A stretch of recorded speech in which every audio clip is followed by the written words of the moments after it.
이제 오늘의 주제는 한자와 창세기입니다. 한자 속에 담긴 성경 이야기인데요. 창세기도 공부하고 이제 한자도 배우는 시간인데, 자, 창세기 2장 7절을 읽으면 하나님께서 인류의 조상 아담을 흙으로 만드셨다, 이런 내용이 나옵니다. 자, 7절 함께 읽으시겠습니다. 시작. 여호와 하나님이 땅에 흙으로 사람을 지으시고 생기를 그 코에 불어넣으시니 사람이 생명이 되니라. 여러분, 여기 그 사람이라고 번역된 성경 원문 단어가 아담입니다. 아담을 번역한 것이 사람이에요. 그럼 여러분도 다 사람이시죠? 그럼 여러분도 다 뭐예요? 아담이신 겁니다. 자, 옆에 있는 분을 한번 불러드리겠습니다. 아담. 예, 근데 이제 사람 중에서도 남자가 먼저 창조되었기 때문에 이제 보통 남자를 아담이라고 표현을 하죠. 그래서 이제 하나님께서 아담을 이렇게 형태를 이렇게 흙으로 만드신 다음에 생기라고 번역되어 있는데 원문 단어는 생명의 숨입니다. 여러분, 물에 빠진 사람 건져내서 인공호흡하듯이 이제 흙덩어리인 그 아담의 코에 숨을 불어넣었더니 흙덩어리인 그 아담이 뭐가 됐다고요?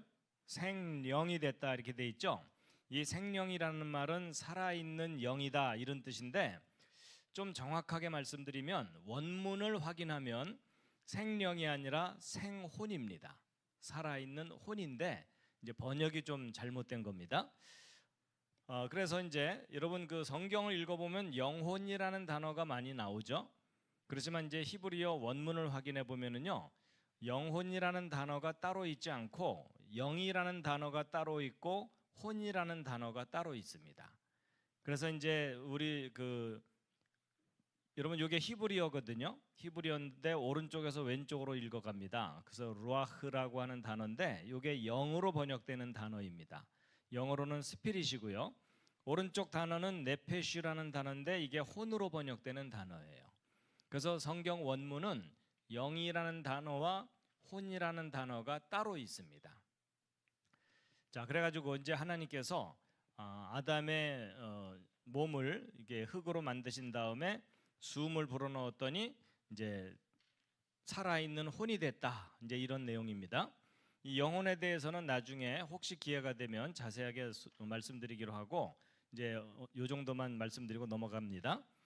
자, 그다음에 이제 8절 9절에 에덴 동산 중앙에 아주 중요한 두 개의 나무가 있었다라는 내용이 나오는데 또 읽으시겠습니다. 시작.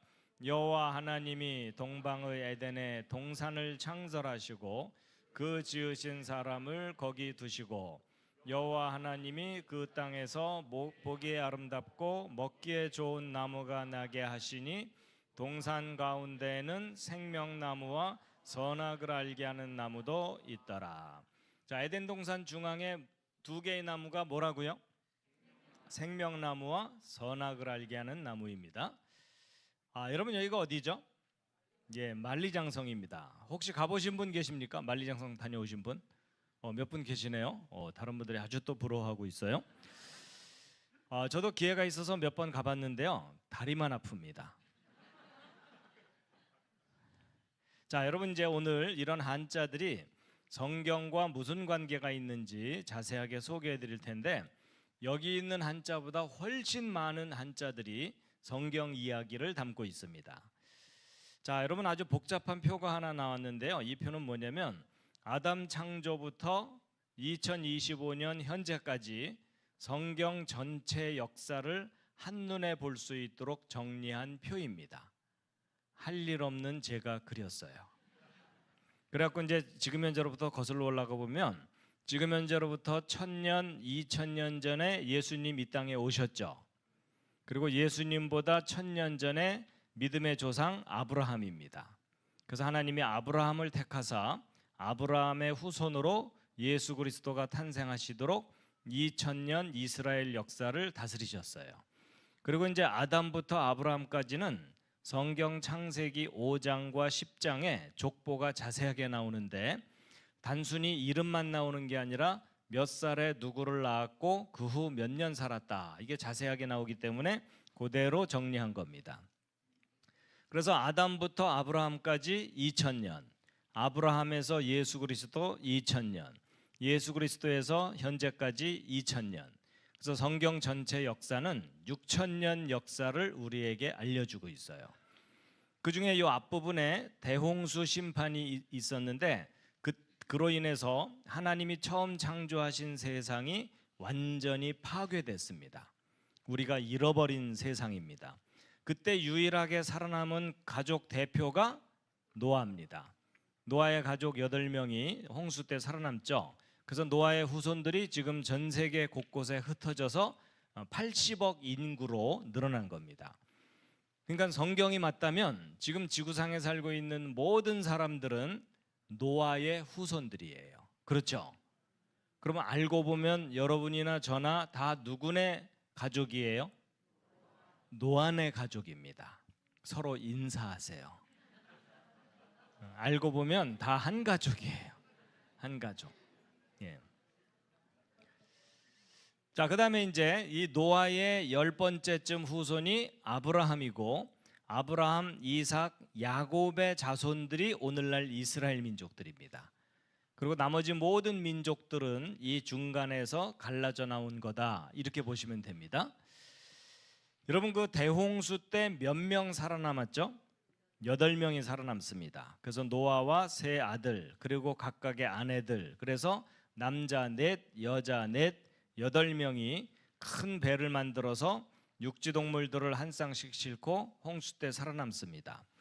이제 홍수가 끝나고 노아가 만든 방주가 도착한 곳은 아라랏산인데, 아라랏산이 여기쯤 있습니다. 근데 하나님께서 노아의 후손들에게 전 세계로 흩어지라고 명령을 하셨는데, 흩어지는 척 하다가 여기 옹기종기 모여서 사고 친 게 무슨 사건일까요? 그게 그 유명한 바벨탑 사건입니다. 여러분, 저 사건 때문에 여러분과 제가 고생하고 있다는 거 아십니까? 그놈의 영어 때문에요. 그렇죠? 여러분, 저 사건만 없어도 우리가 외국어 배울 필요가 없었어요. 맞죠? 근데 이제 여러 가지 기록에 의하면 그 바벨탑 사건 때 하나님께서 언어를 70개 이상으로 흩으셨다, 이렇게 보고 있어요. 근데 여러분, 말이 안 통하면 헤어지게 돼 있어요. 그렇죠? 그래가지고 이제 그때 본격적으로 뿔뿔이 유럽으로, 아프리카로, 아시아로 흩어지는데, 그 중에 동쪽으로 방향을 잡고 이 베링해를 건너간 사람들이 에스키모인들, 아메리카 인디안들입니다. 우리하고 핏줄이 가깝습니다. 여러분, 그 몽고 반점이라고 아시죠? 그 중국집 말고. 여러분, 그 아기가 태어나면 엉덩이에 시퍼렇게 멍드는 것 같은 그 무늬가 있잖아요. 그게 우리 한국 사람들만 있는 게 아니라 몽골 사람들, 에스키모인들, 인디안들도 갖고 있어요. 그러니까 우리하고 핏줄이 가까워서 그렇습니다. 그 다음에 이제 동쪽으로 가다가 이 한반도로 쏙 들어온 사람들도 있겠죠. 그게 우리 조상들이에요. 그래서 여러분, 금년이 단기로 몇 년이죠? 단군 기원 연대. 여러분, 그 성경 이외의 모든 지식은 버리기로 하셨죠? 바울의 권고를 따라서 분토와 같이 버리셨습니까? 여러분, 그 단군이 나라를 세운 때를 보통 학교에서 배울 때 BC 2333년 요 정도 배우거든요. 그러면 이제 지금 2025년이니까 대략 4300년쯤 된 거죠. 여러분, 그 단군을 신처럼 우상 숭배하는 것은 잘못된 거지만, 이 단군에 관한 기록이 어느 정도 근거가 있는 게 맞다면 우리 민족이 출발한 때가 BC 2333년 요때쯤이라는 거죠. 근데 여러분, 요 연도가 조금 전에 그 성경 역사와 비교하면 대홍수 심판 때와 비슷합니다. 여러분, 대홍수 심판 연도하고 단군 기원 연도가 11년밖에 차이가 없어요. 그러니까 계산상의 오차를 감안한다 하더라도 거의 같은 시기입니다. 그래서 대홍수 이후에 동쪽으로 이동한 후손들 중에 하나가 우리 민족이다, 이렇게 보면 틀리지 않습니다. 자, 그리고 참고로 우리 대한민국의 나라꽃이 뭐죠? 무궁화죠. 근데 여러분 이 무궁화가 성경하고도 관계가 있다는 거 아시나요? 여러분 찬송가 중에 샤론의 꽃 예수 하는 찬송가 있죠. 여러분 이스라엘의 그 샤론 평야라고 있거든요. 거기에 피는 꽃 중에 샤론의 장미라는 꽃이 있는데 요 꽃이 정확하게 무궁화 꽃입니다. 무궁화 꽃을 샤론의 장미라고 해요. 그래서 여러분 찬송가에 그 샤론의 꽃 예수 그럴 때 그 샤론의 꽃이 무궁화일 가능성이 높거든요. 그러면 우리 대한민국의 나라꽃이 예수님을 상징하는 꽃인 거예요. 기분 별로 안 좋으세요? 그게 아니라 그렇게 연결될 줄은 잘 생각 안 하셨죠? 자, 그다음에 이제 노아의 후손들 중에 동쪽으로 가다가 여기 땅 넓어 해 이러면서 살게 된 사람들이 중국 사람들이에요. 근데 여러분 이 중국 사람들을 포함한 아시아 사람들이 한자를 함께 사용하고 있는데, 근데 여러분 성경이 맞다면 이 한자를 맨 처음 만든 사람들도 노아의 후손일 수밖에 없겠죠. 그럼 그들이 만든 뜻을 가진 글자들 속에 뭔가 흔적이 남아 있을 수도 있겠죠. 그래서 그 실마리가 된 글자 중에 하나가 바로 이 글자예요. 여러분 이게 무슨 뜻을 가진 글자죠? 지을 조, 그래서 만들다 이런 뜻을 가진 글자예요. 그래서 창조 그럴 때 그 조라는 글자거든요. 근데 여러분 요 글자가 왜 만든다는 뜻을 가진 글자인지 생각해 본 적 없으시죠? 왜냐하면 외우기도 바빴으니까. 그렇죠? 근데 여러분 이 글자를 분해를 해보면 흑토자 옆에 삐침 붙어 있죠. 그리고 입구자 밑에 책받침이라는 글자 있죠. 이 글자는 원래 글자가 요 글자예요. 요 글자를 이렇게 줄인 글자인데 여러분 이게 무슨 모양 같아 보이세요? 이게 요 위에 있는 요 세 개가 터럭삼자라 그래서 사람의 긴 머리카락이에요. 그리고 몸, 팔, 두 다리 이렇게 돼 있어 갖고 걸어간다 이런 뜻이에요. 어떻게 좀 비슷해요? 비슷하죠? 그래서 여러분 사람이 걸어가는 모양을 나타낸 글자고, 여러분 요 삐침이라는 글자 옆으로 이렇게 삐쳐 있으니까 삐침이라고 부르기는 해도 뜻이 따로 있습니다. 여러분 한자는 점마다 획마다 뜻이 다 있죠? 근데 여러분 요 삐침이 원래 무슨 뜻인지 혹시 아시나요? 제가 혹시라고 표현하는 이유가 뭐냐면 한국 사람들한테 물어보면 대답을 대부분 못해요. 근데 제가 일본에 갔을 때 중국에서 온 유학생들이 있어서 중국 학생들은 아무래도 우리보다 한자를 많이 배우니까 혹시나 싶어서 물어봤더니 중국 학생들은 대답을 하더라고요. 여러분 이 삐침이 무슨 뜻이냐면요, 생명이란 뜻이에요. 또는 숨 쉬는 거 있죠, 호흡. 그래서 여러분 아기 태어나면 첫 호흡 안 하면 때려서라도 호흡하게 하죠, 울게 해서라도. 그래서 이렇게 이 생명 또는 숨 쉬는 것 그런 뜻이에요. 그래서 여러분 한자 중에 요 삐침이 들어간 한자는 다 생명과 관계에 있는 한자라고 보면 틀리지 않습니다. 그래가지고 여러분 생명할 때 요 날생자에도 여기 삐침 붙어 있죠. 근데 요 두 글자를 비교하면 분명해지는데, 여러분 이 왼쪽에 있는 호자는 집 호자라 그래서 사람 사는 집입니다. 호적, 호주제도 폐지 그럴 때 쓰는 호자예요. 오른쪽은 시자인데 무슨 뜻일까요? 이게 주검시라 그래서 사람 죽은 시체예요. 근데 여러분 잘 보세요. 이 왼쪽 오른쪽 글자가 서로 비슷하게 생겼는데 요 위에 삐침 하나 차이로 왼쪽은 살아있는 거고 오른쪽은 죽은 거죠. 그러니까 뭐가 없으니까 시체예요. 예, 생명에 호흡이 없이 몸뚱이만 있으니까 시체 이런 뜻이에요. 그래서 여러분 이 삐침이 생명이라는 뜻이 아주 분명히 확인이 되죠. 자, 그렇다면 여러분 드디어 이 글자가 뭘 만드는 글자인지 확인이 되는데 제가 설명할 테니까 뭐 만드는 건지 맞춰보세요. 흙에 생명의 숨을 불어넣어서 말하고 걷게 했다 이런 뜻이에요. 이거 뭐 만드는 글자죠? 사람 중에서도 누구? 아담이에요. 여러분 이 글자에 해당되는 사람은 인류 역사 중에 딱 한 사람밖에 없어요. 아담이에요. 왜냐하면 여러분과 저는 어머니 태로부터 나왔죠. 하와도 아담의 갈비뼈 꺼내서 만들어졌다고 써 있죠. 근데 흙으로 직접 만들어진 사람은 누구밖에 없어요? 아담밖에 없어요. 근데 여러분 놀랍게도 흑으로부터 아담 만들었다는 이야기가 성경 창세기에만 기록되어 있는 줄 알았더니 우리가 평소에 사용하던 한자 속에 그 내용이 담겨 있죠? 잘 껴맞추죠. 근데 이렇게 설명될 수 있다는 게 너무 신기하지 않아요? 그렇다는 얘기는 이 글자를 맨 처음 만든 사람들이 뭔가를 알고 있었던 거겠죠? 자, 근데 여러분 여기서 한 가지, 여러분 아담이 흙으로 만들어졌다는 거 믿으십니까? 일단 믿고 버티고 계신다 그랬죠? 근데 한 가지 질문, 여러분 아담이 흙으로 만들어졌다는 성경 이야기가 과학적인 이야기입니까? 비과학적인 신화입니까? 일단 세상 사람들은 과학적이라고 생각해요? 신화라고 생각해요? 신화라고 생각하죠? 근데 여러분은 어떠세요? 과학적입니까? 신화입니까? 근데 여기서 과학적이라는 말이 무슨 말인지를 정확하게 아셔야 돼요. 이런 과학에서 가장 중요하게 여기는 기본 개념이 인과율이에요. 인과율, 조금 어려운 말인데 인과율이 뭐냐면 어떤 결과에는 반드시 뭐가 있다? 원인이 있다. 제가 지금 강의 시작하자마자 주무시는 분 원인이 있어요.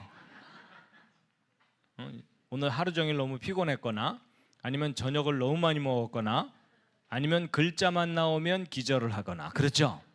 그래서 여러분 어떤 결과에는 반드시 원인이 있기 때문에 원인과 결과를 명확하게 밝혀내는 것, 그게 과학이 하는 일이에요. 그래서 여러분 과학적이라는 말은 원인과 결과가 분명하다, 그 뜻입니다. 이해되셨죠? 좀 더 쉽게 얘기하면 앞뒤가 맞는 이야기다, 그 얘기입니다. 오케이? 자, 그런 의미에서 여러분 아담이 흙으로 만들어졌다는 창세기의 기록은 과학적입니까? 비과학적인 신화입니까? 근데 여러분은 일단 믿는다고 치더라도 저는 과학을 공부해서 박사까지 받았다는 사람이 이런 거 믿으면 진정한 과학자예요? 사이비과학자예요? 저를 좀 구제해 주세요. 자, 일단 여러분 의견을 들어보겠습니다. 자, 1번 아담이 흙으로 만들어진 이야기는 과학적인 이야기다 라고 생각하시는 분, 그 중에 내가 설명할 수 있다. 아니 여러분, 앞뒤가 맞는 이야기면 설명도 할 수 있어야지 무조건 우기시면 세상 사람들이 짜증내요. 그렇죠? 자, 아니다, 비과학적인 신화다. 분위기상 손 못 들지 마시고요. 소신껏 손 들어주세요. 3번 지금 아무 생각이 없다. 근데 여러분 생각해 보세요. 아담이 흙으로 만들어진 이야기가 과학적인 이야기라면 세상 사람들이 안 믿을 이유가 없죠. 그렇죠? 근데 비과학적인 신화 같으니까 안 믿는 거잖아요. 저도 그렇게 생각을 했었어요. 그런데 제가 나중에 과학을 제대로 알고 났더니 아담이 흙으로 만들어졌다는 이야기는요, 너무나 과학적인 이야기예요. 지금 여러분 표정이 뭘 우길라 그러나. 여러분 저는 우기는 거 싫어하고요, 앞뒤가 맞는 얘기를 좋아하고 근거가 확실한 얘기를 좋아합니다. 사실 여러분도 성경 믿는다고만 할 게 아니라 왜 믿어야 되는지 사람들에게 설득을 할 수 있어야 돼요. 맞죠? 아니 나 자신도 설득이 안 되는데 어떻게 다른 사람을 설득을 하겠어요? 맞죠? 자, 여러분 아담이 흙으로 만들어졌다는 이야기가 왜 앞뒤가 맞는 과학적인 이야기인지 설명을 해드릴게요. 첫째, 일단 여러분이 죽으면 무엇으로 돌아갑니까? 흙으로 돌아가시죠. 여러분 중에 혹시 죽어서 플라스틱 되실 분 안 계시죠? 난 반드시 재활용돼야 돼 뭐 이러면서. 여러분 사람이 죽어서 분해돼서 흙으로 간다는 얘기는 흙으로부터 만들어질 수도 있다는 뜻이죠. 그렇죠? 일단 그게 첫 번째고요. 두 번째가 이제 더 중요한데 예를 들어 설명하면 훨씬 쉬워요. 여러분 흙을 한 사 퍼서 이 꼬마들을 주면 이 꼬마들은 하루 종일 흙 장난하고 놀다가 기껏 만드는 게 두꺼봐 뭐 하여튼 그래요. 그렇죠? 뭐 제대로 만드는 게 없죠. 근데 이번에는 그 똑같은 흙을 한 사 퍼가지고 여러분을 드리면 여러분들은 각자 재주껏 그릇 하나 만들 수도 있겠죠. 근데 여러분 중에 좀 더 재주가 좋은 분들은 이런 작품성이 있는 도자기도 만들어서 몇만 원, 몇십만 원, 몇백만 원에 팔 수도 있겠죠. 근데 이번에는 그 똑같은 흙을 한 사 퍼가지고 이 반도체를 만드는 과학자들을 갖다 주면 그 과학자들이 흙에서 모래를 뽑아내고 모래 속에 들어있는 실리콘이라는 원소만 뽑아내가지고 100% 가까이 정제하고 가공해서 금보다 비싼 최신형 반도체 칩을 만들어요. 일단 이 세 경우만 비교해 보자고요. 이 세 경우의 재료가 뭐죠? 똑같은 흙이에요. 그렇죠? 근데 결과가 너무나 다르죠. 근데 여러분, 이 결과가 다른 원인이 뭐죠? 결과가 다른 원인. 예, 여러 가지로 표현할 수 있지만요. 그 요점이 지혜와 능력이에요. 맞죠? 여러분, 똑같은 재료를 가지고 지혜와 능력이 높을수록 더 훌륭한 작품을 만든다. 우기는 거예요? 당연한 거예요? 당연한 거죠? 자, 그런데 제가 어저께 이 생명체 세포하고 반도체 칩이 서로 공통점이 있다는 것을 말씀드렸는데, 여러분이 둘 다 메시지가 담겨 있어요. 그렇죠? 근데 여러분, 이 반도체 칩, 지금부터 24년 전에 만들어진 이 칩, 더 많은 기록을 더 작은 곳에 담으려고 했는데 책 640권 담았다고 어저께 말씀드렸죠. 그러다가 21년 전에 2만 권, 19년 전 20만 권, 지금은 200만 권, 2천만 권 이상 담는다고 말씀드렸죠. 근데 여러분, 이 오른쪽 세포 속에는 DNA 유전암호가 백과사전 1000권 정도 담겨 있다고 말씀드렸죠. 근데 크기가 다르니까 이 둘을 같은 크기로 비교하면 100만 배가 넘는다고 했죠. 여러분, 왼쪽, 오른쪽 어느 쪽이 더 수준 높은 작품이에요? 오른쪽이죠? 그것도 엄청난 차이죠. 여러분, 왼쪽 지혜와 능력이 필요한 작품이죠. 그럼 오른쪽은 더 높은 지혜와 능력을 가져야만 만들 수 있는 특별한 작품이겠죠. 동의하십니까? 자, 그럼 여러분, 이번에는 이 네 경우를 다 비교해 보자고요. 여러분, 이 네 경우의 재료가 다 뭐죠? 흙이에요. 분해되면 다 흙으로 돌아가요. 맞죠? 근데 똑같은 흙을 가지고 어린아이 수준에서는 두꺼비 집, 어른들은 그릇, 잘 훈련된 과학자들의 지혜로 반도체 칩. 그런데 반도체 칩과 비교할 수 없는 놀라운 작품이 생명체예요. 맞죠? 그럼 더 높은 지혜를 가진 분이 계신 거죠. 오케이? 그래서 여러분, 이제는 이제 그래프로 보여드릴게요. 여러분, 지혜와 능력은 원인이에요. 품질과 성능은 결과로 나타나죠. 근데 이 두 개가 비례할 때 합리적이고 과학적이죠. 이게 반비례할 때는 비과학적이에요. 왜냐하면 어린아이 수준에서 로켓 못 만들잖아요. 맞죠? 자, 그래가지고 여러분, 똑같은 흙을 가지고 어린아이 수준의 지혜로는 두꺼비집, 어른들 수준에서는 그릇, 잘 훈련된 과학자들의 지혜로는 반도체 칩이죠. 근데 여러분, 인간의 지혜와 능력이 발전할수록 이 방향으로 발전하겠죠. 맞죠? 근데 인간이 추구하는 그 방향의 저 끄트머리 쪽에 있는 작품이 그게 생명체예요. 맞죠? 그렇다면 인간은 현재 여기까지예요. 근데 이렇게 놀라운 작품이 있다는 얘기는 인간의 지혜와 능력을 뛰어넘는 분이 계시다는 거죠. 동의하십니까? 제가 너무 우기나요? 당연한 얘기 하고 있죠? 여러분, 아프리카 부시맨 아시죠? 이 부시맨한테 반도체 칩 보여주면 이해를 할까요? 못할까요? 못해요. 저걸 누가 만들었느냐, 저절로 생겼느냐 물어보면 대답을 할 수 있을까요? 못할까요? 그냥 멍해요. 그렇죠? 지금 여러분의 표정과 아주 비슷해요. 그런데 이 아프리카 부시맨을 한국에 데려다가 초등학교, 중학교, 고등학교, 대학교까지 교육시키고 나면 이 반도체 칩이 저절로 생길 수 없다는 거 깨닫겠죠. 지혜와 능력이 필요한 정교한 작품이라는 거 인정하겠죠. 그렇게까지 가르쳤는데도 깨닫지 못하면 아프리카로 돌려보내야 되겠죠. 근데 여러분 똑같아요. 이 생명체도 마찬가지였어요. 여러분 과학이 발달하고 전자현미경이 발달하고 분자생물학이 발달하기 전까지는 이런 생명체에 대해서 인간이 잘 이해를 못했어요. 맞죠? 저절로 생겼는지 누가 만들었는지 헷갈렸어요. 근데 지금 과학이 발달해가지고 반도체 칩과는 비교할 수 없는 놀라운 작품이라는 걸 알게 됐죠. 그렇죠? 그렇다면 저절로 생길 수 없다는 것도 깨달아야 되겠죠. 오히려 그 반대로 전능하신 분의 작품이라고 고백을 해야 되겠죠. 이렇게까지 친절하게 설명을 했는데도 알아듣지 못하면 지구를 떠나보내야 되겠죠.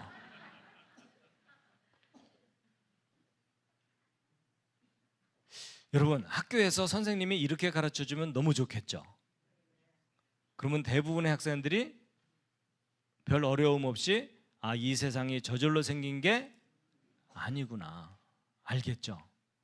사실 여러분과 제가 학교에서 이렇게 배웠어야 돼요. 근데 놀랍게도 지금 학교에서 어떻게 가르쳐요? 얘들아 모든 생명체는 저절로 생긴 거란다. 여러분 생명체가 저절로 생길 수 있다면 반도체도 저절로 생길 수 있어야죠. 더 간단한 건데 그렇죠? 그럼 분명히 뭔가 잘못된 거예요. 그래서 여러분 아담이 흙으로 만들어졌다는 이야기는 과학적인 이야기다, 비과학적인 이야기다? 과학적인 이야기예요. 여러분 지혜와 능력이라는 걸 생각하면 충분히 이해할 수가 있어요. 하여튼 저는 그렇게 우기고 살고 있습니다. 함께 우겨주시면 감사하겠습니다. 어떻게 재미있으신가요? 예.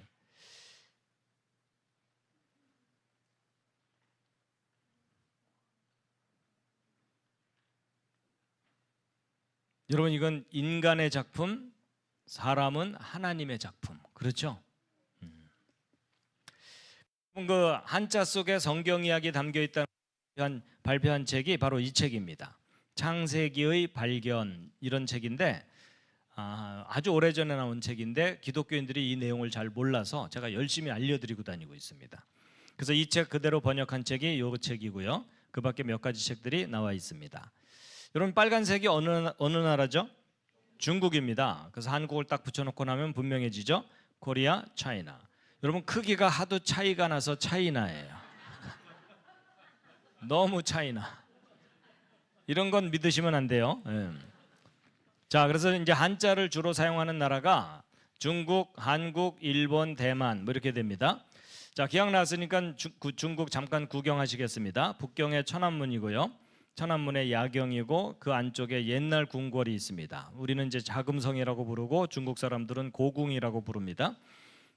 건물 되게 큽니다. 제가 또 여기 가봤는데요. 다리가 심하게 아파요. 그리고 그러니까 이것은 옛날 명나라 청나라 시절에 왕이 하늘에 제사 지내던 장소이고요. 중국 옛날 건물들은 우리나라 건물하고 조금 스타일이 약간 다릅니다. 그리고 짧은 시간 내에 급격하게 발전을 했고 이건 뭐죠? 진시황 무덤에서 나온 흙으로 만든 병사들입니다. 여기도 중국입니다. 상해 푸동이라고 하는 신시가지인데 국제적인 도시이죠. 중국 음식들 한국에 많이 들어와 있죠. 그리고 절경도 많고 이건 티베트 고원의 포탈라궁이라고 하는 라마 불교의 성지이고요. 요즘은 이런 모습들이 아주 빨리 사라져가고 있습니다. 개발되느라고. 어쨌든 과거의 흔적과 현대의 발전이 있는 큰 나라가 중국인데 자, 이 한자에 대해서 가장 기본적인 내용부터 좀 정리를 해드리면 이 한자가 언제쯤부터 만들어졌겠느냐 대략 4,500년 전쯤일 거라고 추정하는데 대홍수 이후라고 보시면 됩니다. 그리고 한자 중에 기본 글자들이 먼저 만들어졌겠죠. 이게 무슨 말이냐면 이 한자를 맨 처음 만든 사람들의 생각을 알아내려면 기본 글자들을 중심으로 분석해 보면 된다 이런 뜻입니다. 자, 그다음에 이제 중국 역사도 좀 간단하게 정리해드리면 예수님이 오셨을 때를 기준으로 지금 21세기는 중국이란 나라가 있고 중국 이전에 중화민국, 청나라, 명나라, 원나라, 남송, 북송 56국 좀 이따 시험 보겠습니다. 여러분이 이 복잡한 중국 역사를 배우지 않은 걸 감사하시기 바랍니다. 이 복잡한 중국 역사와 비교하면 우리 대한민국 역사 얼마나 심플합니까? 그렇죠? 근데 여러분, 우리가 중국이란 나라가 아주 오랜 역사를 가졌다고 배우지만 좀 엄격하게 따질 게 뭐냐면, 여러분, 역사라는 게 있고 선사라는 게 있어요. 여러분, 역사시대, 선사시대 구별하죠? 구별한다는 얘기는 뭔가 기준이 있으니까 구별하겠죠? 그 기준이 뭘까요? 기록과 문자 등을 통해서 객관적으로 검증되는 것은 역사고, 너도 잘 모르고 나도 잘 모르고 서로 우기는 건 선사예요.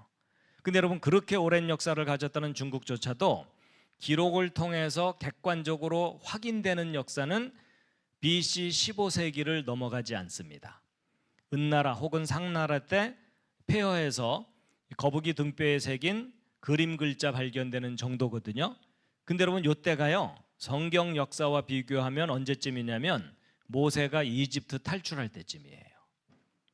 그러니까 여러분, 이게 무슨 말이냐면 성경에 기록된 역사를 뛰어넘는 일반 역사는 없어요.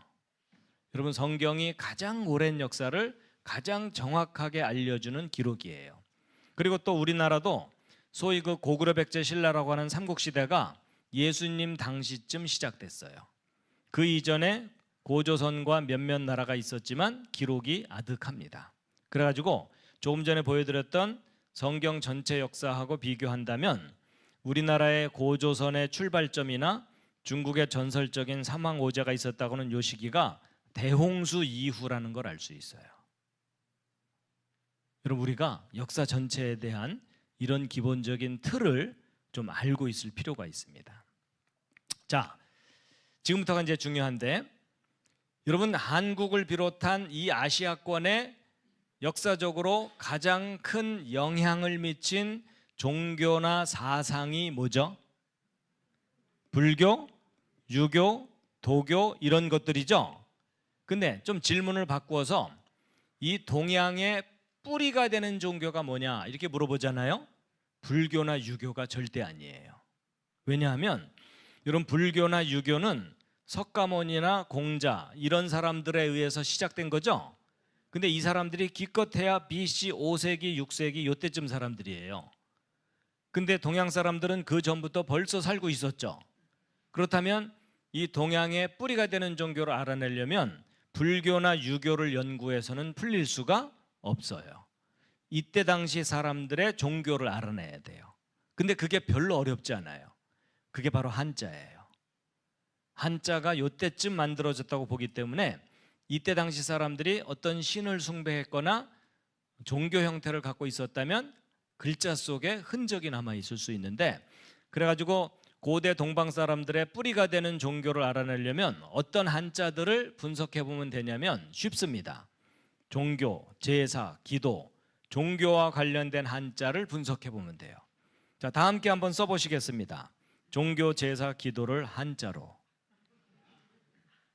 다들 망연자실한 표정이라 제가 써왔어요. 종교, 제사, 기도. 어떻게 기억나세요? 그리고 종교와 관련된 한자를 이것저것 모아놓은 건데, 자, 여러분 이거 외우라고 안 할 테니까 겁먹지 마시고요. 관찰만 해주세요. 여러분, 종교와 관련된 한자를 이것저것 모아놓고 놨더니 이상하게 눈에 자주 보이는 부수 글자 보이시죠? 있죠? 단어마다 하나 이상씩 꼬박꼬박 들어있죠? 보이십니까? 뭐죠? 그거, 그렇죠? 그거 바로 요 글자죠. 요 글자가 희한하게 하나씩은 꼬박꼬박 들어있죠? 가장 중요하니까 빠지지 않고 들어있겠죠? 요 글자의 비밀을 알아야 돼요. 여러분, 이 글자는 보이다, 계시하다 이런 뜻이거든요. 여러분, 계시하는 분이 누구죠? 하나님이세요. 그래서 여러분, 이게 하나님과 관계된 글자인데, 여러분 이 글자는 진시황 때 잘 정리된 모습이고 아득한 옛날 초기 그림 글자의 기본 형태가 이 글자예요. 이게 보일시자의 원형이에요. 이거 보여줬더니 어떤 학생이 이거 목욕탕 표시 아니에요? 이러더라고요. 근데 여러분, 이게 무슨 뜻인지 잘 모르시겠죠? 근데 한자의 기본을 알면 쉽게 이해할 수 있는데, 여러분 한자는 점마다 획마다 뜻이 있고 획도 가로냐 세로냐 뜻이 다르다 그랬죠. 그래서 한자의 기본 세 획을 배우는 글자가 이 장인공자입니다. 공장, 공과대학 그럴 때 그 공자거든요. 그럼 한자가 보통 이렇게 네모지게 생겼는데 위에 있는 가로획이 무슨 뜻일까요? 상식적으로 하늘입니다. 그럼 밑에 있는 건 당연히 뭐겠어요? 땅. 그리고 하늘과 땅 사이에 서 있는 귀한 존재 사람이에요. 이게 한자의 기본 세 획이거든요. 이 개념을 가지고 이 글자를 보시면 위에 가로획이 뭐예요? 하늘. 내리근획은 뭐죠? 사람인데 몇 사람이 있어요? 세 사람이 있죠. 여러분 지금은 직선이지만 옛날은 약간 구부러뜨려 놨거든요. 여러분 하늘 세 사람, 하늘 세 사람. 여러분 혹시 뭐 떠오르는 거 있어요? 성부, 성자, 성령. 여러분과 제가 성경을 통해서 알게 되는 하나님은 아버지 하나님, 아들 하나님, 성령 하나님 세 분이시죠. 근데 그것을 의미하는 그런 모습을 하고 있는 거예요. 근데 이제 이 글자만 얘기하면 야 비슷하다고 우긴다 이럴까 봐 제가 관련된 한자를 또 하나 알려드리면, 성부, 성자, 세 번째가 뭐죠? 성령 할 때 그 령자 혹시 기억나세요? 이게 성령령자예요. 너무 복잡하죠? 이게 영혼, 성령, 영성 할 때 쓰는 중요한 글자거든요. 근데 여러분 성령령자를 잘 보면 가운데 입구자가 몇 개가 있어요? 세 개가 있죠? 여러분 한자 중에 여러분 이 입구자는 사람의 입을 가리킬 때도 쓰지만 사람의 숫자를 셀 때도 쓰거든요. 세 사람이죠? 그럼 한자 중에 어떤 신적인 존재를 나타내는 한자에는요 항상 세 사람이 들어있어요. 이런 거 잘 모르셨죠? 관심 좀 가져주시면 감사하겠습니다. 그래가지고 그 밑에 있는 글자도 보세요. 이게 무자인데 이게 무슨 무자냐면 무당 그럴 때 쓰는 무자예요. 여러분 무당 좋아하십니까? 가끔 은밀히 찾아뵙나요? 그러시면 안 돼요. 근데 여러분 기독교인들은 무당을 싫어하죠. 근데 그런 선입견을 잠깐 내려놓으시고 좀 더 본질적인 생각을 해보세요. 여러분 무당은 어떤 역할을 하는 사람을 무당이라고 해요? 인간과 어떤 신적인 존재를 연결시켜주는 중매하는 존재죠. 근데 요즘 무당은 뭐가 문제죠? 진짜 신을 연결해 줘야 되는데 가짜 신, 귀신, 잡신 연결시키니까 그게 문제인 거죠. 근데 여러분이 무자만 다시 한번 들여다보세요. 위에 가로액이 뭐라고요? 하늘, 땅, 사람이죠. 근데 두 사람 더 있죠. 여기도 세 사람이에요. 그래가지고 여러분 이 무라는 글자는 원래부터 나쁜 뜻의 글자가 아니고요. 원래는 좋은 뜻의 글자인데 변질된 거예요. 그래서 이 무자는 인간과 하나님을 연결시켜주는, 구약으로 표현하면 제사장, 선지자, 신약으로 표현하면 사도, 오늘날로 표현하면 목사님과 같은 그런 역할을 하는 사람에 대한 글자였던 거예요. 근데 변질된 거예요. 여러분 생각해 보세요. 만약에 이 무자가 처음부터 이런 귀신이나 불러내는 무당을 뜻하는 글자가 맞다면 거룩한 성령님을 표현하는 글자 속에 무당 무자가 들어가 있으면 돼요, 안 돼요? 당장이라도 기독교인들이 사용을 중단해야 되죠. 맞죠? 근데 원래 좋은 뜻인데 변질된 거예요. 이렇게 생각하시면 쉬워요. 여러분 우리 고유한 말 중에 원래 좋은 뜻의 말인데 역사 속에 문제가 생기면서 나쁜 뜻으로 바뀌니까 안 쓰는 단어가 있거든요. 그 대표적인 단어가 뭐냐면요, 동무라는 단어예요. 동무. 여러분 동무라는 말이 원래 좋은 말이었을까요? 나쁜 말이었을까요? 너무 좋은 말이었죠. 어린 시절에 고향에서 함께 자란 벗을 동무라고 했거든요. 동무야 학교 가자, 동무야 놀러 가자, 이렇게 정겹게 사용하던 말이었거든요. 근데 그 좋은 말을 지금은 왜 안 써요? 북한 공산당이 동무 이러면서 다 죽이는 바람에 지금은 동무 그랬다가는 너 빨갱이지 이렇게 된 거죠. 그래서 그 정겨운 말을 더 이상 못 쓰고 지금은 친구라는 단어로 바꿔서 쓰고 있잖아요. 맞죠? 바로 그런 거예요. 원래 좋은 뜻인데 변질되니까 안 쓰게 되는 말. 그 중에 하나가 이 무자인 거예요. 그래서 제사장, 선지자, 사도, 목사님 이런 역할을 하는 그런 사람에 대한 글자였던 거예요. 이해되시죠? 그렇다고 여러분 또 목사님 만나서 무당님 이러시면 안 돼요. 지금은 이제 변질돼서 안 쓰는 겁니다. 이해되셨죠? 그래서 여러분 이 모든 상황을 다 종합해 볼 때 이 보일시라는 이 글자는 아득한 옛날 사람들이 그들이 숭배하던 신 또는 신과 관계된 뭔가 중요한 개념을 나타냈다.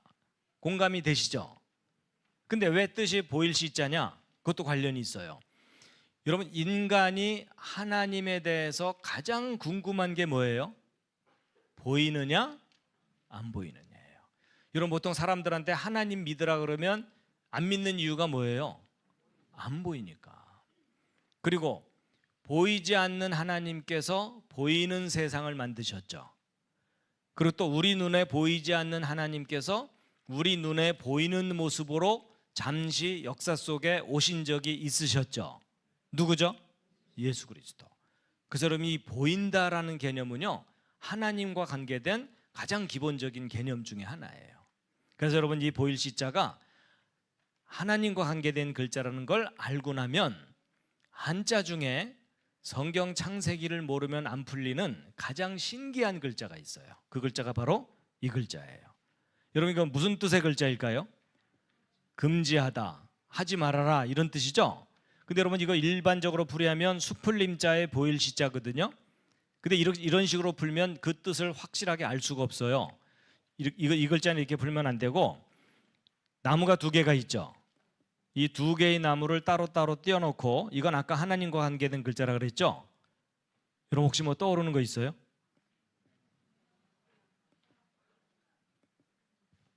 생명나무와 선악을 알게 하는 나무. 그렇죠? 그리고 계시자이신 하나님 합치면 뜻이 뭐예요? 하지 말아라. 잘 껴맞추죠. 근데 이렇게 설명될 수 있다는 게 너무 신기하지 않아요? 여러분 우리가 알고 있는 에덴 동산 이야기가 바로 그 얘기잖아요. 하나님께서 맨 처음에 선악을 알게 하는 나무의 열매는 먹지 말아라. 반드시 죽는다. 그랬는데 아담과 하와가 따먹고 쫓겨나죠. 쫓아낼 때 하나님께서 생명나무 가는 길을 지키게 하셨죠. 더 이상 따먹지 못하게. 맞죠? 그래서 여러분 에덴 동산 이야기를 다 종합해 보면 하나님이 모든 걸 다 허락하셨는데 딱 두 가지 금지한 게 뭐라고요? 선악을 알게 하는 나무와 생명나무예요. 근데 여러분 이 글자만 얘기하면 야, 또 우긴다 이럴까 봐 관련된 한자 몇 가지 더 확인시켜 드릴게요. 여러분 하나님이 금하신 그 두 나무에 사람이 다가갔죠. 요 사람 맨 처음 다가간 사람이 누구였죠? 하와. 하와가 가서 그 나무를 보았더니 성경에 뭐라고 써 있어요? 보암직도 하고 먹음직도 하고 지혜롭게 할 만큼 탐스러운지라. 여러분 얼마나 탐났는지 우러르다 고개를 쳐들다. 여러분 쇼핑 갔다가 마음에 드는 거 보면 이러고 가죠. 반드시 사고야 말리라. 그 다음에 그 옆에 있는 글자가 더 확실해요. 하나님이 금하신 그 두 나무에 여자가 다가갔죠. 요 여자 아무래도 누구겠어요? 하와겠죠. 여러분 요 글자가 무슨 뜻이냐면요 탐내다, 욕심을 부리다 라는 람자예요. 여러분 어떻게 좀 소름이 돋지 않으세요? 근데 탐내고 욕심 부리는 걸로 끝났으면 다행인데 드디어 행동 개시. 하나님이 금하신 그 두 나무에 손을 갖다 댔어요. 이게 만지다 가까이 하다예요. 자, 여러분 에덴 동산에 등장하는 우리의 왼수 있죠? 뱀. 그 뱀이 타락하게 만들잖아요. 근데 요한계시록에 그 뱀의 정체가 나오는데 여기 옛뱀이라고 써 있죠? 그게 에덴 동산에서 하와를 유혹했던 그 뱀이에요. 근데 그 뱀의 정체가 뭐라고요? 마귀라고 돼 있죠? 여러분 마귀자 한자 기억나세요? 이게 마귀예요. 마귀. 악마, 귀신인데 악마가 도대체 뭐냐? 에덴 동산의 그 두 나무와 관계된 귀신이에요.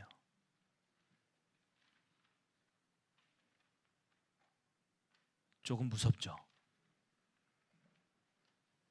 이건 자기 정체를 숨기고 이런 뜻입니다. 그 다음에 귀신은 뭐냐? 여러분 이 밭전자 있죠?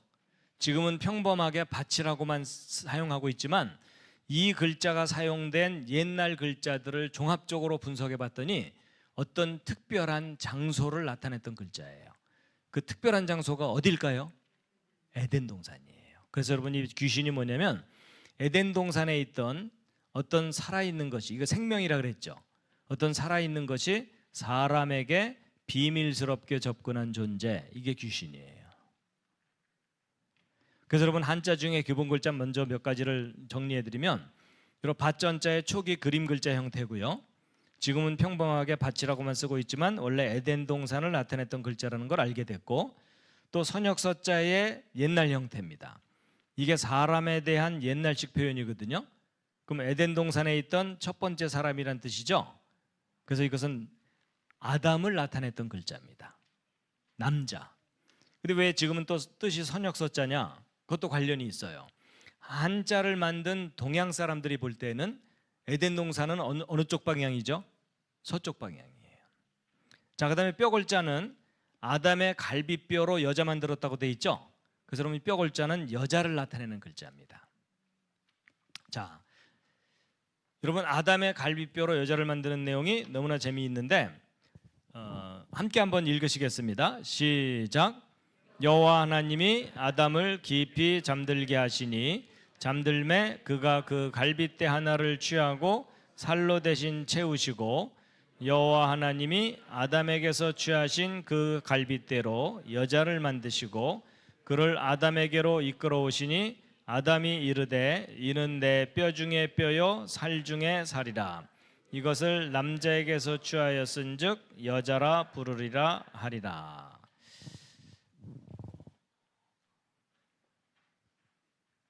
여러분, 옆에 있는 분 한번 살짝 건드려 보세요. 살아계신지. 살아계십니까? 집중을 하신 건지 정신줄을 놓으신 건지. 자, 기지개 한번 쫙 켜시겠습니다.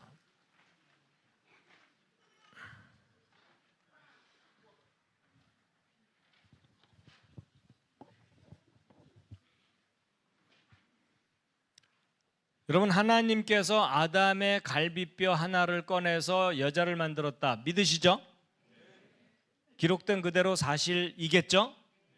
자, 그렇다면 질문. 오늘날 남자들이 갈비뼈 양쪽 개수가 똑같을까요? 한쪽에 하나가 없을까요? 자, 일단 남자분들은 한번 튕겨 보시겠습니다. 띠리리링. 자, 여러분의 상식과 여러분의 믿음을 확인할 수 있는 질문인데 다음 중에 하나 골라보세요. 1번 똑같을 거다, 2번 한쪽에 하나가 부족할 거다, 3번 잘 모르겠다. 자, 결정하셨습니까? 자, 1번 오늘날 남자들 갈비뼈 양쪽 개수가 똑같을 거다. 오, 그중에 내가 봤다. 자, 일단 우겨보신 거군요. 자, 2번 아니다. 오늘날 남자들 갈비뼈 한쪽에 하나가 없을 거다. 자, 지금 손든 분들을 잘 돌봐드리시기 바랍니다.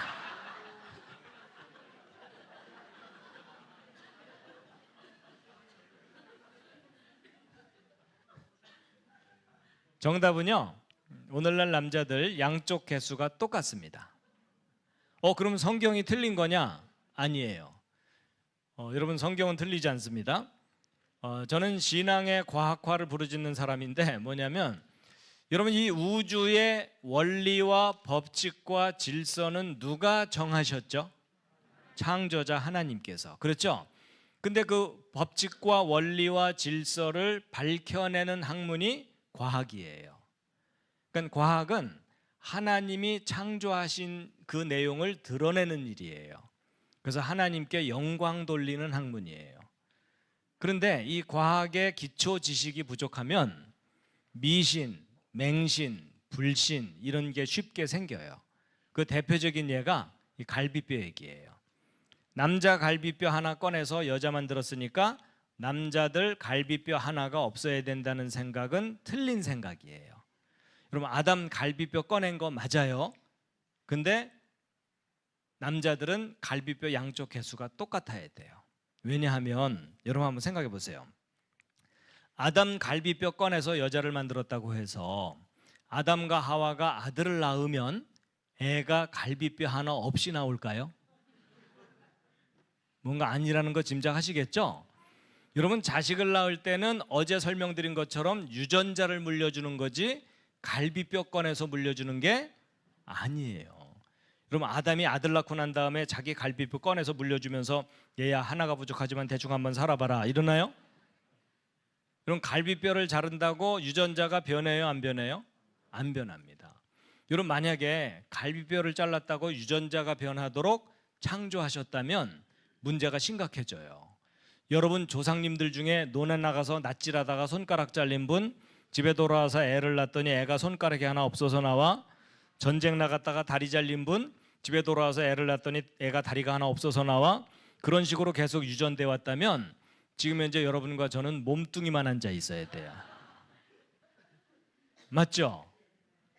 그러니까 아담 갈비뼈 하나 꺼내갖고 여자 만들었다고 해서 남자들 갈비뼈 하나 없어야 된다는 생각은 맞는 생각, 틀리는 생각? 틀리는 생각입니다. 근데 여러분, 우리는 지금 이제 원리를 어느 정도 아니까 이렇게 되죠. 이 원리를 몰라가지고 성경 안 믿게 되고 교회 떠난 사람들이 있었을까요? 없었을까요? 많았어요. 그래서 이 원리를 몰라갖고 우리 신앙의 선배들이 학교에 가서 친구들한테 놀림을 당하거나 핍박을 받았던 거예요. 짓궂은 친구들이 물어보는 거죠. 야, 너 교회 다니지? 응. 그럼 남자 갈비뼈 꺼내서 여자 만들었다는 거 믿겠네? 응. 그럼 남자 갈비뼈 꺼내서 여자를 만들었으면 남자들은 갈비 하나 없어야 되겠네? 응. 이제 이러면서 비극이 시작되는 거예요. 엑스레이 찍어보고 확인해봐도 똑같거든. 거봐 임마, 성경 틀렸잖아 임마, 이러면은 아무 소리 못하는 거예요. 얼굴이 빨개져갖고 그날 저녁 교회 뒷자리 어두컴컴한 데 앉아갖고 밤새 울면서 기도하는 거죠. 하나 뺐다며요 이러면서. 자, 그 다음에 또 여러분, 갈비뼈 꺼내서 여자를 만들었다는 이야기가 과학적인 이야기입니까? 신화입니까?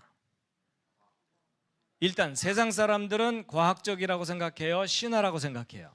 신화라고 생각하죠? 근데 여러분은 어떠세요? 자, 1번 과학적이다, 2번 신화다, 3번 지금 아무 생각이 없다. 자, 1번 과학적이라고 생각한다. 내가 설명할 수 있다. 비과학적이라고 생각한다. 참, 여러분, 이런 질문 나오면 대답하기 쉽지 않죠? 세상 사람들은 과학적이라고 생각하지 않죠? 신화라고 생각하고 여러분도 그렇게 생각하는 분들이 꽤 있죠? 저도 그랬었어요. 그런데 제가 과학을 제대로 알고 났더니 갈비뼈 꺼내서 여자 만든 이야기는요, 너무나 과학적인 이야기예요. 제가 설명해 드릴게요. 자, 여러분, 요즘 그 인간 복제 이야기 아시죠? 여러분, 인간 복제가 뭘 어떻게 하는 거죠? 그게 뭐냐면 여러분 몸속에 줄기세포라고 들어보셨죠? 여러분 몸속에 있는 줄기세포 하나를 꺼내가지고 그걸 잘 키워서 분열시켜서 키우면 여러분과 똑같은 사람을 또 하나 만들 수 있다는 원리예요. 그래서 그거 가능하다고 지금 과학자들 연구하고 있죠. 근데 여러분, 그 얘기의 요점이 뭐죠? 사람 몸의 일부를 꺼내서 또 하나의 사람을 만들 수 있다, 없다? 있다. 그렇죠? 근데 여러분, 아담 갈비뼈 꺼내서 여자 만든 이야기의 요점이 뭐예요? 아담 몸의 일부를 꺼내서 또 하나의 사람을 만들었다는 얘기죠? 알고 봤더니 인간 복제하고 원리가 똑같죠? 그동안 이런 생각 별로 못 해봤죠? 아니, 여러분 생각해 보세요. 우리 띨띨한 인간도 세포 하나 꺼내갖고 사람 또 하나 만들 수 있다고 연구하고 있는데 전능하신 하나님께서 뭉태기를 떼내는데 못 만드시겠어요? 저는 오히려 거꾸로 무슨 생각이 들었는지 아세요? 왜 이렇게 많이 떼내셨나? 아마 세포 하나만 떼냈다면 이해를 못할까 봐 그래도 보이는 만큼 떼내야 되겠지 뭐 이러면서 하셨는지도 모르죠. 그리고 여러분, 우리 띨띨한 인간들은 아직도 인간 복제 완벽하게 성공 못하고 있다는 거 아시죠? 계속 부작용 나고 실패하고 있어요. 근데 전능하신 하나님은 단 한 번에 성공하셨어요. 맞죠? 여러분 이게 무슨 말이냐면 지혜와 능력의 문제지 사람의 몸의 일부를 꺼내서 또 하나의 사람을 만드는 일이 가능하다 불가능하다? 가능하다예요. 그러니까 여러분 놀랍게도 아담 하와 이야기는요 인간 복제 얘기예요. 맞죠? 지금 과학이 발달하고 났더니 인간 복제가 가능하다고 입증되고 있잖아요. 창세기의 기록이 현실이라고 뒷받침해 주고 있잖아요. 맞죠? 그래서 제가 이제 이렇게 설명을 드리면 어떤 분들은 정말 말이 되네 이제 이러는 분들도 있지만, 그러면 사람들 중에는 머리가 좀 빨리 돌아가는 사람들이 있죠. 빨리 돌아가는 사람들이 곤란한 질문을 또 해요. 뭐냐면 좋다, 갈비뼈 꺼내서 사람 만들 수 있다고 치자. 근데 남자를 복제했으면 남자가 하나 더 만들어져야 되지, 남자를 복제했는데 어떻게 여자가 만들어지냐? 듣고 보니까 또 그렇죠. 여러분 이런 곤란한 질문이 나오면 제가 당황할까요? 좋아할까요? 어떻게 하셨어요? 여러분 놀라운 게 뭔지 아세요? 과학적인 원리로 볼 때 남자를 복제하면 여자 만들 수 있어요. 근데 여자를 복제하면 남자를 못 만들어요. 그럼 남자로부터는 여자가 만들어지는데 여자로부터는 남자가 안 만들어져요. 원리를 알려드릴게요. 여러분 보세요. 여기 지금 남자 여자 있잖아요. 근데 남자든 여자든 세포마다 23쌍 염색체라는 게 있거든요. 그 중에 마지막 요 23번째 염색체, 요 23번째 염색체가 성염색체예요. 그래서 이게 남성이냐 여성이냐를 결정해주고 나머지 염색체는 남자든 여자든 똑같아요. 근데 이 성염색체가 남자의 경우는 XY 타입으로 돼 있고 여자는 XX 타입으로 돼 있어요. 그래서 이 두 사람이 결혼을 하게 되면 자식을 낳아야 되는데 이 남자는 정자를 만들고 여자는 난자를 만들잖아요. 근데 이 생식세포인 정자나 난자 속에는요 요 두 개가 한꺼번에 못 들어가요. 그러니까 어떤 건 X만 가지고 있고 어떤 건 Y만 가지고 있어요. 여자의 경우는 X만 만들어내겠죠. 그래서 여자는 이제 난자 속에 X만 들어있는데 Y를 가진 정자가 들어가면 요 두 개가 합쳐져서 아들이 태어나는 거예요. 그리고 X를 가진 정자가 들어가면 요 두 개가 합쳐져서 딸이 태어나는 겁니다. 이해되셨죠?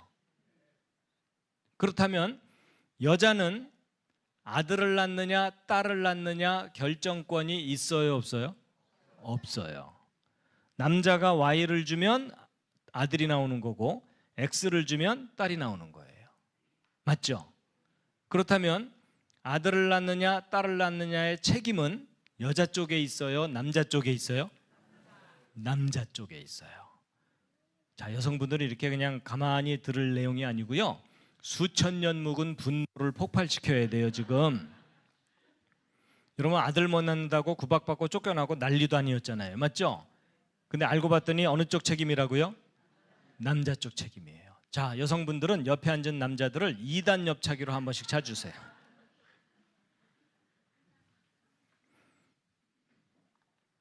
그래가지고 여러분 보세요. 아담의 XY를 통째로 복제하잖아요. 그럼 남자가 하나 더 나오는 거예요. 근데 이번엔 그렇게 하지 않고 아담의 XY 중에 X만 딱 띈 다음에 그걸 그대로 복사하면 여자가 나오는 거예요. 근데 여자는 통째로 복제해도 여자고 하나 꺼내서 복사해도 여자죠. 그러니까 남자는 복제 방법에 따라 남자도 나오고 여자도 나오지만 여자로부터는 여자밖에 안 나와요. 근데 아담으로부터 하와를 만든 경우는 요 두 번째 경우겠죠. 이해 다 되셨죠? 그러니까 여러분 과학적으로 볼 때 남자를 복제하면 여자가 만들어져도 여자로부터는 남자가 안 나오게 돼 있는 거예요. 근데 성경 창세기를 읽어봤더니 남자로부터 여자가 만들었다고 써 있어요? 여자로부터 남자가 만들어졌다고 써 있어요? 남자로부터 여자 만들었다고 써 있죠? 여러분 성경 기록이 틀리는 게 없어요. 하여튼 성경 좀 믿어주시면 감사하겠습니다. 여러분 옆에 앉은 분에게 호소를 좀 하세요. 제발 성경 좀 믿읍시다. 대기 띨띨한 거지 성경이 틀릴 리가 없습니다.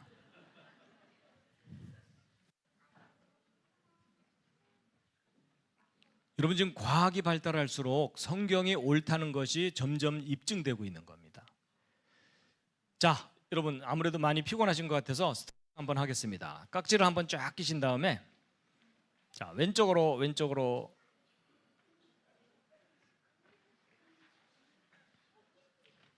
오른쪽으로도 하시고요. 자, 뒤로도 한번 쫙 하시고 앞으로도 쫙. 자, 목도 좀 돌리시죠.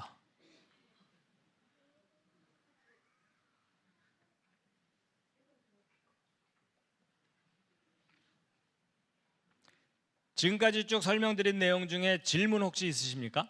궁금한 거 있으시면. 질문 없으세요? 너 있니?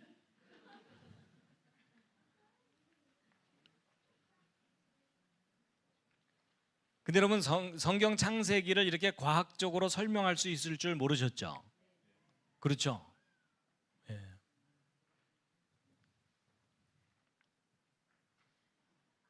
그렇다면 인간 복제의 원조가 누구시죠? 하나님이세요. 하나 질문 드려볼게요. 여러분 인간 복제가 죄입니까? 아닙니까? 보통 기독교인들이 인간 복제는 죄다 이렇게 단정하는데 여러분 만약에 인간 복제가 죄라면 제일 먼저 죄를 지신 분이 누구세요? 하나님이시죠? 그러니까 여러분 그렇게 단순하게 생각하시면 안 되고 여러분 인간이 복제될 수 있는 원리는 하나님이 창조하신 원리예요. 맞죠?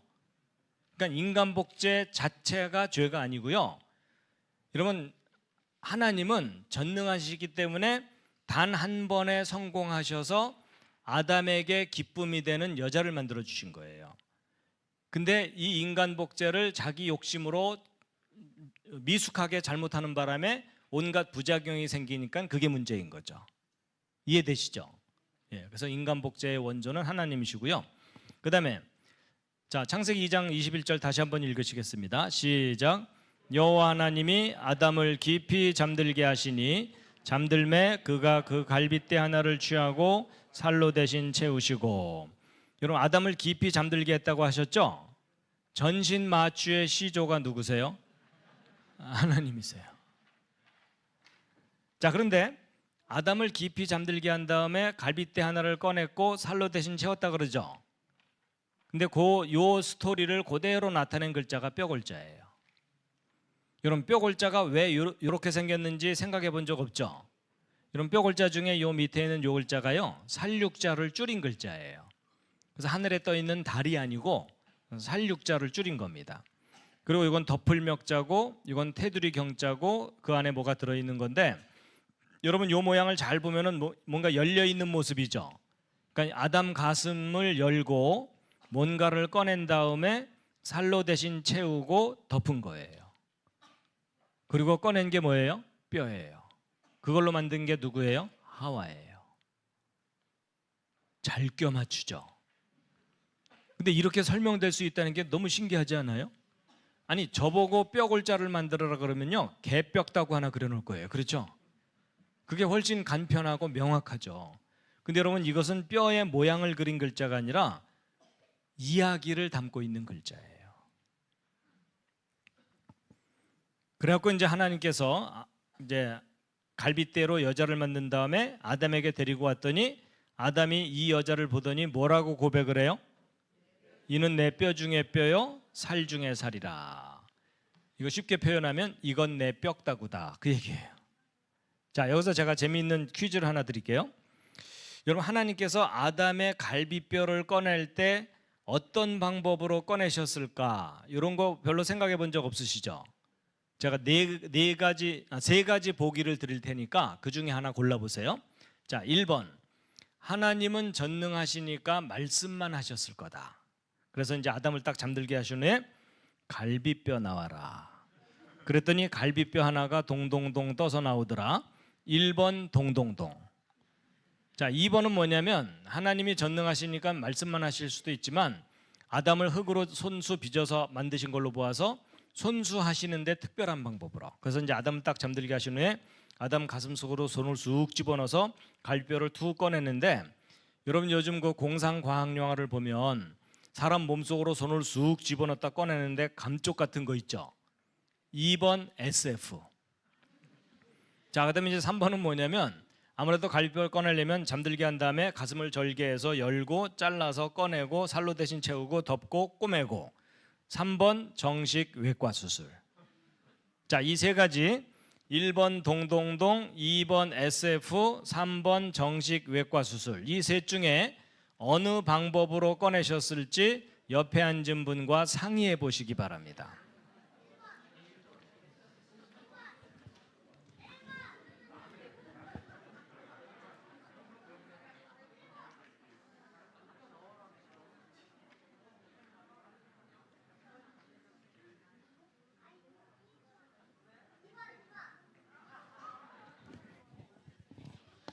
자, 어떻게 결정하셨습니까?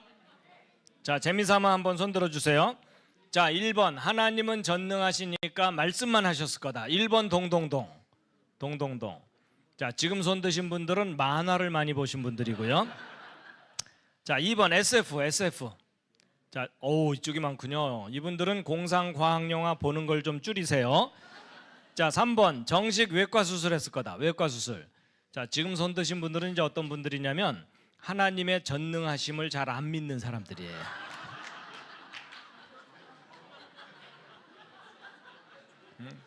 하나님께서 직접 피 튀겨 가시면서 천사들한테 겸자 어디 있어? 겸자. 자, 정답이 몇 번일까요? 뭐 각자 우긴 거겠죠. 그렇죠? 근데 저도 안 봐서 몰라요. 근데 안 봐서 모르지만 저는 아무래도 과학을 공부했으니까 뭔가 근거가 있을 것 같다라고 생각해 봤더니, 제 생각에는, 이건 제 생각이에요. 저도 올라가서 물어봐야 돼요. 마음이 급하신 분들은 먼저 올라가셔도 괜찮아요. 제 생각에는 3번이에요. 외과 수술을 하신 것 같아요. 왜냐하면 여러분, 아담이 이 여자를 보더니 이는 내 뼈 중에 뼈요 살 중에 살이라, 쉽게 얘기하면 이건 내 뼈다구다 그러면서 소유권을 주장하는 거죠. 근데 여러분, 소유권을 주장하려면 뭔가 객관적인 근거가 있어야 되겠죠. 그래서 제가 생각해 봤더니 상황이 이랬던 것 같아요. 아담이 기절했다가 딱 일어나 봤더니 앞에 여자가 있어. 근데 감탄할 틈도 없이 옆구리가 욱신욱신 쑤시는 거예요. 여러분, 갈비뼈를 꺼내는 대수술을 했는데 멀쩡할 리가 없잖아요. 그렇죠? 그래서 이상하다 싶어서 뚝 내려다 봤더니 뭐 꺼낸 자국이 있어. 그래서 확인하느라고 위에서부터 띠리링 튕겨봤더니 하나가 비어. 아담의 객관적인 결론은 뭐겠어요? 이 여자 이거 꺼내서 만들었을 테니까 이거 누구 거예요? 내 거죠. 하여튼 제가 별 생각을 다 해봤어요. 근데 제가 웃자고만 하는 얘기가 아니고요, 제가 근거가 있으니까 이런 생각을 하는 건데, 생각해 보세요. 하나님은 전능하시죠. 그럼 전능하시다면 아담 갈비뼈 꺼낼 때 아담이 평생 눈치도 못 챌 정도로 감쪽같이 꺼내실 수 있어요, 없어요? 그걸 왜 못 하시겠어요? 그렇죠? 그런데 생각해 보세요. 평생 눈치도 못 챌 정도로 감쪽같이 꺼낼 것 같으면 못하러 갈비뼈 꺼내서 여자를 만들어요. 흙으로 만들어서 데리고 오는 게 낫죠. 맞죠? 여러분, 제 생각에는 선명하게 흉터를 남기고 갈비뼈를 꺼내셨을 가능성이 높다고 봐요. 왜냐하면 예수님의 경우가 그 경우예요. 여러분, 예수님 십자가에 못 박히셨죠? 부활하셨죠? 제자들에게 뭘 확인시켜줘요? 손에 못자국 확인시켜 주셨죠? 창자국하고. 그렇죠? 근데 여러분 잘 생각해 보세요. 예수님은 죽으신 다음에 사흘 후에 부활하시거든요. 사람이 죽고 나면 하루 이틀 지나면 썩기 시작해요. 그럼 썩어서 분해되다가도 회복되신 거잖아요. 그럼 그럴 능력이 있는 분이라면 손에 못자국 없애실 수 있어요, 없어요? 있죠. 여기서 질문. 여러분, 예수님께서 손에 못자국을 안 없애신 걸까요? 못 없애신 걸까요? 혹시 못 없애셨을까요? 부활하신 후에 무덤에 앉으셔갖고 그거 잘 안 지워지네. 여러분, 못 없애신 게 아니라 일부러 안 지우신 거예요. 누구를 위해서? 예수님 자신을 위해서가 아니라 제자들에게 부활했다는 사실을 객관적인 증거로 확인시켜 주기 위해서. 맞죠? 그러니까 분명히 아담 갈비뼈 꺼낼 때 선명하게 흉터를 남기고 꺼내셨을 가능성이 높다는 거예요. 이해되시죠? 자, 이제 마지막으로 시간이 많이 갔기 때문에 마지막으로 아직 절반도 못했어요. 한자 이야기.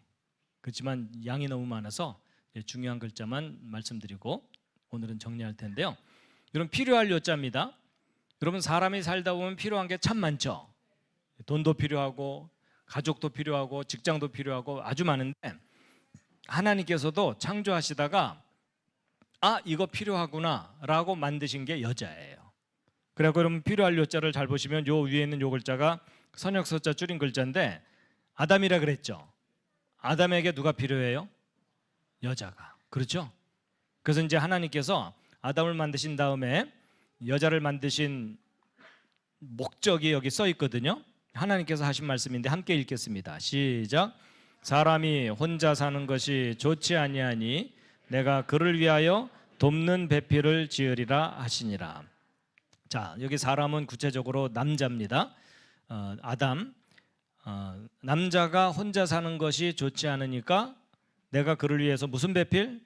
돕는 배필. 여러분, 이거 하나님 말씀이에요. 그렇다면 여자를 만드신 목적은 누구를 돕는다고요?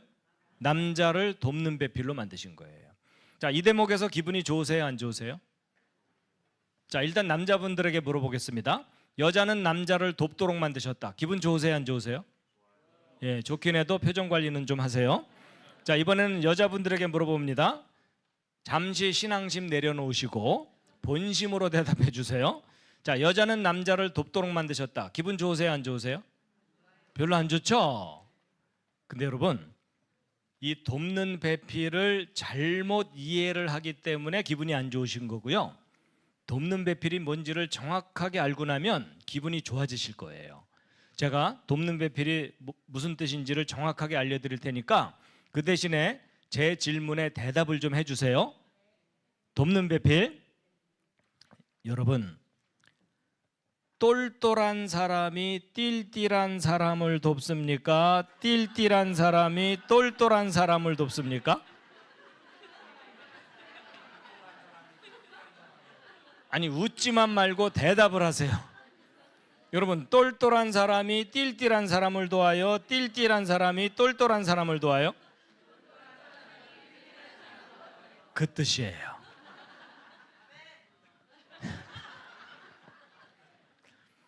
여러분, 띨띨한 사람이 도와주면 일이 더 안 되는 거 아시죠? 여러분, 제가 웃자고 하는 얘기가 아니라요, 이거 참 중요한 거라고 생각하는 게 뭐냐면, 여러분, 도움이라는 것, 그러니까 우리 사람들은 서로가 부족하니까 서로가 도와주는 거죠. 근데 내 장점을 가지고 도와주는 거지 단점을 가지고 도와주는 게 아니에요. 제 말 맞죠? 여러분, 도움은 항상 위에서 내려오는 게 도움인데, 보세요. 지혜로운 사람이 어리석은 사람을 돕게 돼 있고, 성숙한 사람이 미숙한 사람을 돕게 돼 있고, 의지가 강한 사람이 의지가 적은 사람을 돕게 돼 있고, 뭔가 풍부한 사람이 부족한 사람을 돕게 돼 있어요. 맞죠? 항상 도움은 위에서 내려오는 게 도움이에요. 오케이? 아니, 그래도 동의가 안 되시면 극단적인 경우를 생각하세요. 여러분, 전능하신 하나님께서 사람을 도와주시지 사람들이 하나님을 도와드려요? 여러분, 막 철야기도 나와서 부르짖어 기도하면서 주님 말씀하세요, 제가 도와드릴게요, 이래요? 아니죠? 그럼 항상 도움은 위에서 내려오는 게 도움이에요. 여러분, 지금 현재 한국의 경제적인 수준과 삶의 질은 조선시대 왕보다 더 누리고 살아요. 동의하시나요? 여러분, 조선시대 왕이 부산 한번 놀러 갔다 오려면요, 한 달 동안 가마에 흔들리면서 아직도 멀었냐 이래야 돼요. 그렇죠? 근데 지금은 하루 만에 왔다 갔다 하죠. 그 조선시대 왕이 이렇게 에어컨디셔닝이 잘 되는 환경에 있지를 않았어요. 그리고 그때는 병 걸리면은 웬만하면 죽었어요. 그렇죠? 그리고 조선시대 왕이 전 세계 음식을 마음껏 누려보지도 못했고. 맞죠? 그러니까 여러분은 사실 조선시대 왕보다 지금 100배 이상 잘 살고 있어요. 그러면 막 기뻐서 어쩔 줄 모르는 표정을 줘야 되죠. 근데 옆에 있는 분 한번 살짝 보세요. 기뻐서 어쩔 줄 모르는 표정이에요? 아니면은 마지못해서 하는 표정이에요? 그러니까 여러분 이걸 잘 생각해 보면은요, 이 경제적인 풍요가 행복의 조건이 아닌 거예요. 근데 저는 하나님께서 사람을 만드신 다음에 행복하게 살기를 원하셨겠죠. 근데 여러분, 사람이 행복하게 살기 위해서 하나님이 주신 기가 막힌 비결이 돕는 거예요. 여러분, 사람은 누군가를 도우면서 살 때 삶의 가치와 보람을 느낍니다. 동의하시나요? 여러분, 이건 너무 이상적인 생각일지 모르지만, 만약 여러분, 우리 학생들 있죠? 학생들 공부 왜 합니까? 엄마가 하라니까? 그게 아니라요, 공부하는 목적이 남을 도우면서 살려고. 왜 박사까지 공부해야 되죠? 남을 더 잘 도우면서 살려고. 제가 이 말을 왜 하냐면요, 만약에 한국의 인류 대학들이 지난 50년 동안 학교에서 학생들에게 너희가 열심히 공부해서 남을 도우면서 살아라, 이것만 50년 동안 계속 가르쳤어도요, 한국은 행복한 나라 됐어요. 동의하시나요? 근데 그러지 못하기 때문에 이렇게 경제가 발전했는데도 사람들의 표정이 그다지 행복하지 않은 표정들입니다. 맞죠? 그러니까 돕는다는 것은 행복을 위한 아주 좋은 조건이에요. 자, 실례지만 옆에 있는 분 한번 살짝 보시겠습니다. 스타입니까? 찌질입니까? 예, 우리는 예의상 스타라고 해줘야 돼요. 근데 여러분, 그 영어로 스타라고 했을 때 좀 엄격하게 말하면요, 이 스타는 스스로 빛을 내서 주변을 밝게 해주는 게 스타예요. 뭐가 스타라고요? 스스로 빛을 내서 주변을 밝게 해주는 게 스타예요. 그렇다면 태양은 스타예요, 아니에요? 태양은 스타예요. 빛을 내서 밝혀주니까. 지구는 스타예요, 아니에요? 지구는 아니에요. 스스로 빛을 내지를 않고 반사만 하니까. 그렇죠? 근데 여러분, 예수님께서 너희는 세상의 빛이다, 그럼 빛을 내면서 살아야 되죠? 근데 여러분, 빛을 내는 너무나 과학적이고 성경적인 원리가 있어요. 보세요. 여러분, 스위치를 켜면 전구에서 빛이 나오죠. 이게 빛이 나오는 물리적인 원리는 하나님이 정해두신 거거든요. 여러분, 전기가 스위치를 켜면 전기의 에너지가 공급되면서 여기서 빛이 나오는데, 요 필라멘트에는 원자들이 있거든요. 요 정도는 아시죠? 그래서 원자가 있는데, 원자는 중심에 핵이 있고 주변에 전자가 돌아요. 근데 전기 에너지가 딱 가해지면 이 전자가 에너지를 받으니까 높은 에너지 상태로 올라가거든요. 근데 이 전자가 이렇게 표현하면 쉬워요. 여러분, 어린 아이들 배가 고프면 나가 놀지도 않고 밥 달라고 칭얼거리죠. 근데 밥을 빵빵하게 먹이고 나면 힘이 생기니까 나가서 실컷 놀다 돌아오죠. 그러면 배고프면 또 들어와서 밥 달라고 또 칭얼거리죠. 이 전자가 그런 놈이에요. 그래갖고 이 전자가 에너지가 없을 때는 빌빌거리다가 에너지를 받으면 에너지가 높아지니까 기운이 생겨갖고 막 돌아다니거든요. 근데 이런 모든 만물은 높은 곳에 있다 보면 불안감을 느껴서 낮은 곳으로 내려오려고 해요. 그래서 여러분도 서 있다 보면 앉고 싶고, 앉아 있다 보면 눕고 싶고, 지금 주무시고 싶잖아요. 맞죠? 그래서 전기 에너지는 전자를 높여주는데 얘네들은 틈만 나면 내려오면서 오르락 내리락 하거든요. 근데 여러분, 저 중요한 원리가 뭐냐면, 이 전자가 높아질 때는 빛이 안 나와요. 에너지를 흡수만 하지 내보내는 게 없으니까. 그런데 이 높아졌던 이 전자가 낮은 곳으로 내려오게 되면 요 에너지 차이가 생기죠. 근데 그만큼의 에너지가 빛으로 나가는 거예요. 자, 다시. 이 전자가 높아질 때는 빛이 나온다고요? 안 나온다고요? 안 나와요. 자기를 낮출 때만 빛이 나와요. 여러분 혹시 뭐 깨달아지는 거 있으세요? 여러분 이게 하나님이 창조하신 원리거든요. 자기를 낮출 때만 빛이 나와요. 이게 물리적인 원리만 그런 게 아니라 우리 정신세계도 똑같아요. 여러분 이 교회는 구역 모임이라 그래요? 순 모임이라 그래요? 뭐라 그래요? 목장 모임이라고 해요? 예를 들어 이런 거예요. 목장 모임을 시작했는데 시작하자마자 어느 집사님이 잘난 척을 하기 시작하면 거기 모인 사람들의 표정이 밝아져요? 어두워져요? 그 얘기예요. 그러니까 높아지려고 하면 빛이 안 나오고 낮아질 때만 빛이 나가요. 그럼 보세요. 이 에너지 차이가 크면 클수록 더 강한 빛이 나오겠죠. 그렇죠?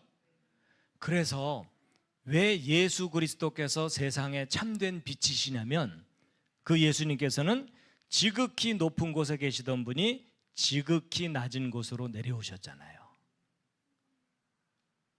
그러니까 세상에 온 세상을 밝히는 참된 빛이 되신 거죠. 맞죠? 여러분 사탄은 왜 어두움이죠? 사탄은 자기를 계속 높이기만 하니까 빛이 나올 수가 없어요. 이해되셨죠? 이렇게 얘기를 했더니 어떤 학생이 어느 날 학교 갔다 오더니 엄마 내가 오늘 우리 반에서 빛이 됐어. 꼴찌했어. 그건 잘못 적용한 예예요. 여러분 실력은 높여야 돼요? 낮춰야 돼요? 예, 죽을 힘을 다해서 실력은 높여야 돼요. 근데 뭘 낮춰야 돼요? 자세를 낮춰야 돼요. 겸손하게. 이해되셨죠? 예. 그러니까 우리 학생들 실력을 낮추고 그러지 마세요. 죽을 힘을 다해서 공부하셔야 돼요. 근데 하나님께서 우리를 높여주시면 우리가 겸손하게 낮출 때 빛이 나가는 거예요. 맞죠? 예. 자, 다시 한번 옆에 있는 분 살짝 보시겠습니다. 스타입니까? 찌질입니까?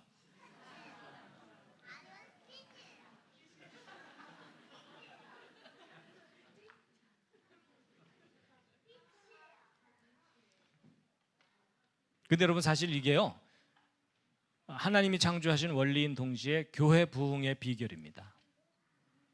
너도나도 잘난 척 하잖아요. 저도 그 교회 가기 싫어요. 근데 겸손하게 자세를 낮춰서 도와주고 격려해주고 위로해주고 그러면은 나도 그 교회 다니고 싶어요. 그렇죠? 예.